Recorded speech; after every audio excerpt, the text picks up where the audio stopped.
नोएडा से इंसानियत को झकझोर देने वाली एक तस्वीर सामने आई है। सेक्टर 55 स्थित एक ओल्ड एज होम में 40 से ज्यादा बुजुर्ग नरकीय हालत में जिंदगी गुजारने को मजबूर थे।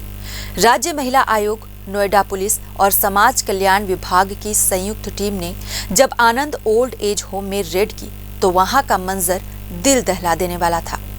कुछ बुजुर्ग ताले में बंद मिले, कई बिना कपड़ों के थे और कुछ की हालत इतनी खराब थी कि उनके कपड़े तक मल मूत्र में सने हुए थे।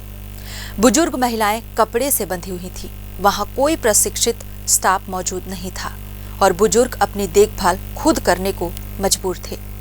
सबसे चौंकाने वाली बात यह है कि इस ओल्ड एज होम को एनजीओ के नाम पर सरकार से प्रति बुजुर्ग 2.5 लाख रुपए का डोनेशन और 6,000 रुपए मासिक सहायता मिलती है। इसके बावजूद हालात इतने भयावह थे।